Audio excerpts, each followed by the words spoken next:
Bienvenue à l'hôtel Rixos de Tripoli. Alors vous voulez savoir comment marche le journalisme de guerre? Eh bien c'est une occasion exceptionnelle que vous allez trouver là. Donc tous les journalistes étrangers autorisés à se rendre en Libye sont stationnés dans cet hôtel, un grand hôtel de luxe récemment construit par une société turque. Et les journalistes ne sont pas autorisés à se promener dans la ville sans être escortés, donc ils vivent là en circuit fermé, ayant généralement leurs informations sur le pays d'après les dépêches des agences qu'ils reçoivent, et ignorant tout de la réalité de ce qui se passe en dehors de l'hôtel. Mais ils ont la chance de pouvoir ici rencontrer tous les dirigeants du pays qui viennent les uns après les autres faire des points de presse tous les jours, voire plusieurs fois par jour. Alors pourquoi ils sont enfermés ici?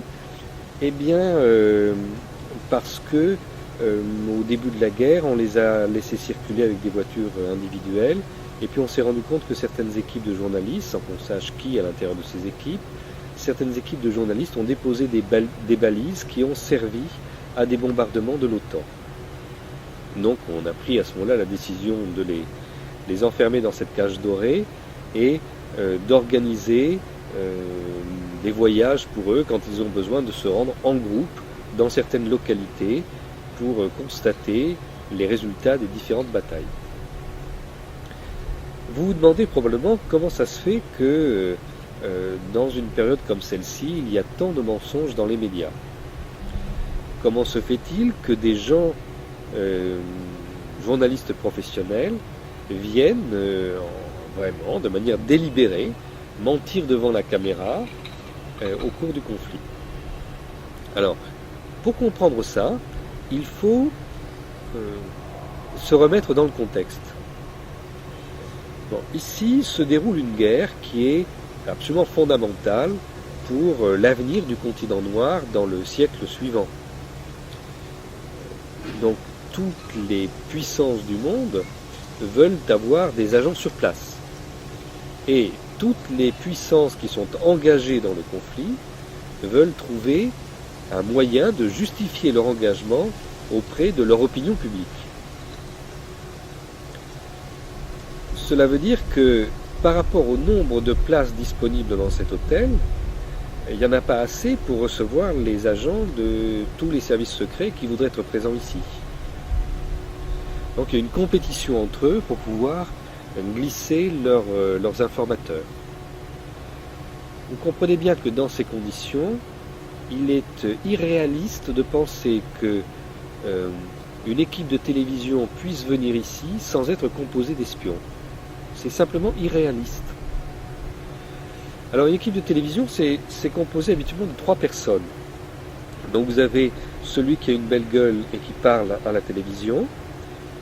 Donc ça d'habitude c'est un journaliste qui a un long background derrière lui, qui connaît un peu les sujets. Alors si c'est un Français par exemple, il aura fait l'Institut des hautes études de la défense nationale, on lui aura proposé cette formation parce qu'on l'aura remarqué comme étant un journaliste compétent, et puis au cours de cette formation, il aurait été approché soit par la DGSE, l'enseignement extérieur, soit par le renseignement militaire. Et puis il aura pris l'habitude, au cours des différents conflits qu'il est amené à traiter, il aura pris l'habitude de faire passer de l'information quand on le lui demande. À côté de lui, il y a ce qu'on appelle le producteur. Donc c'est la personne qui s'occupe de la logistique. Alors ça, en général, ça c'est le militaire, proprement dit. Donc là, c'est un officier de renseignement militaire qui s'est doté d'une carte de journaliste la veille au soir et qui va être resté en contact direct avec sa base grâce à des téléphones satellitaires. Et le troisième, c'est le technicien. Alors, le technicien, souvent, il est un peu baraqué, avec des tatouages partout. Lui, il vient des forces spéciales et il est chargé de couvrir l'équipe.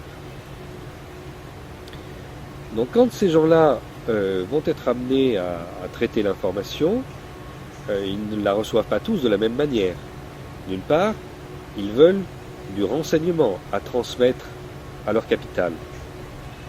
D'autre part, ils doivent utiliser ce qu'ils voient et le déformer pour que ça serve la propagande de guerre.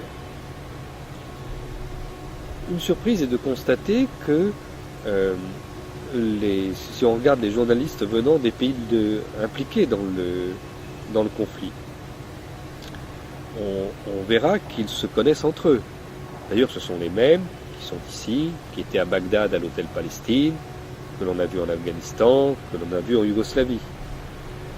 Ils se connaissent entre eux puisqu'ils se retrouvent d'un théâtre d'opération à un autre.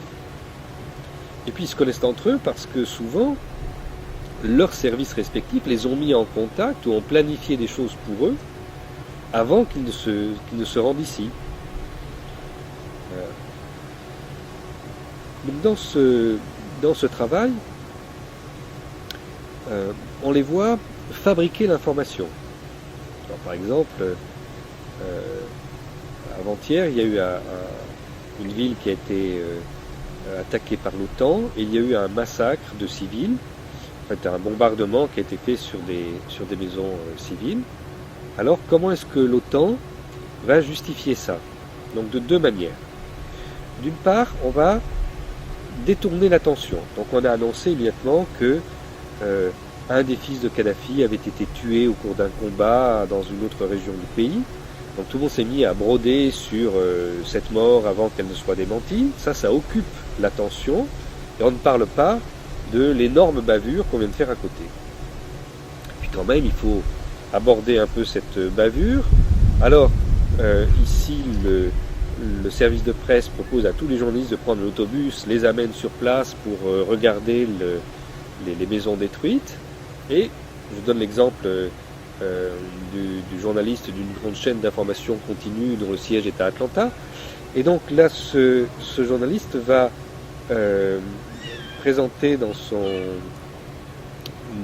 reportage l'immeuble détruit. Il explique voilà, l'immeuble a été bombardé, il y a des morts, etc. D'après l'OTAN, on a bombardé un objectif militaire, mais d'après le régime, c'était en réalité des civils qui sont morts. Et puis là, il va faire quelques pas et il va ramasser par terre une vareuse. Et en la prenant la main, il dit mais ça c'est un morceau d'uniforme militaire, donc vous en concluez ce que vous devez en conclure, mais ça signifie le bombardement était justifié.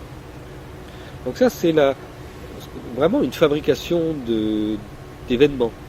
Parce que quand vous êtes dans un pays en guerre, dans lequel on a distribué des armes absolument à tout le monde a un bout d'uniforme sur lui. Hein, les gens, ils essayent de se fabriquer eux-mêmes leur uniforme. Donc le fait de ramasser une vareuse par terre, ça ne veut strictement rien dire.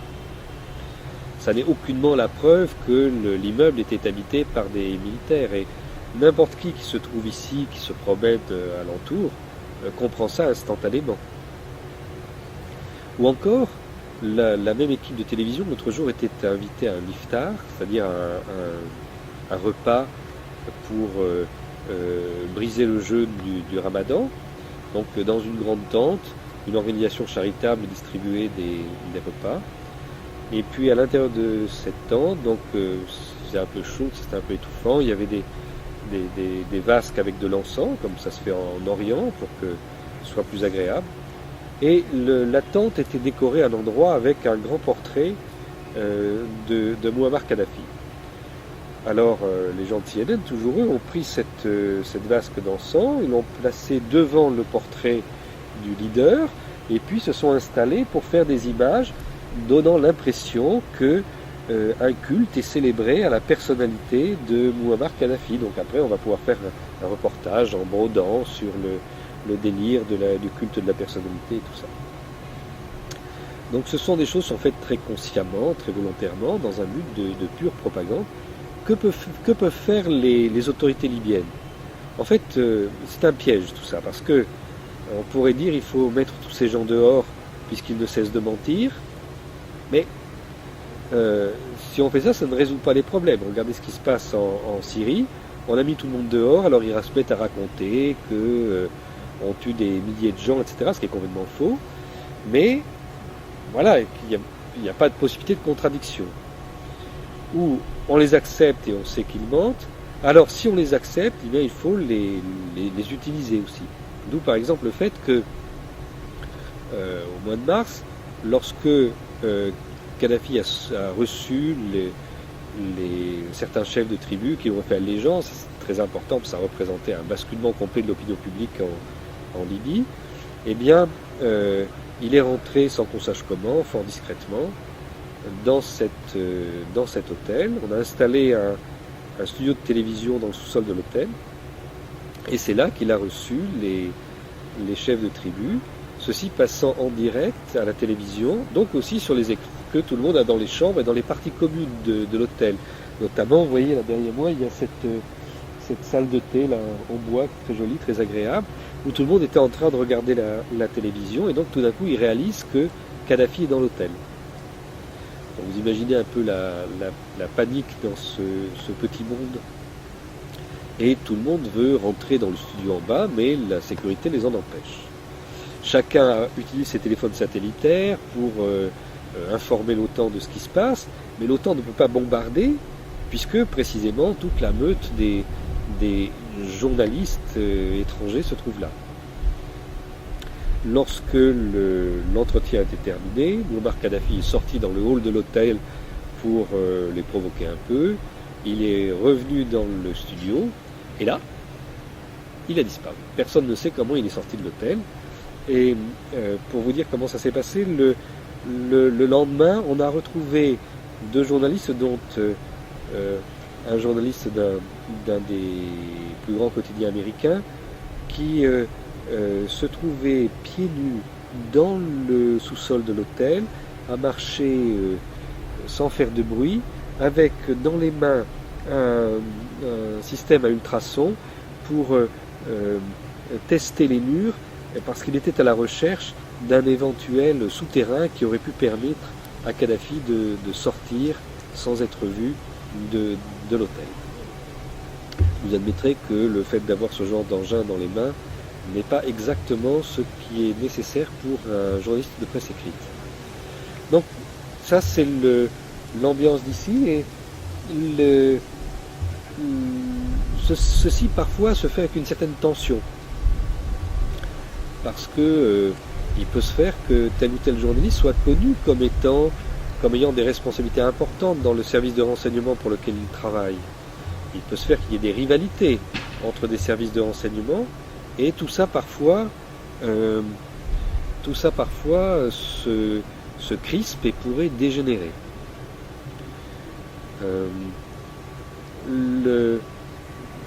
En outre, différents services secrets qui ne sont pas impliqués dans le conflit viennent aussi surveiller. Donc, par exemple, cet hôtel appartenait aux Turcs au début, ils ont été obligés de le vendre puisque la Turquie a pris position dans le conflit, et c'est la Suisse qui est venue acheter l'hôtel. Donc évidemment la Suisse a envoyé des maîtres d'hôtel et tout ce qu'il faut pour remplacer une partie du personnel, et il faudrait être bien naïf pour croire que ces gens ne sont que des maîtres d'hôtel. Il faudrait bien être bien naïf pour penser que les services de renseignement suisses ont laissé passer cette occasion inespérée d'amener leurs agents de renseignement sur place.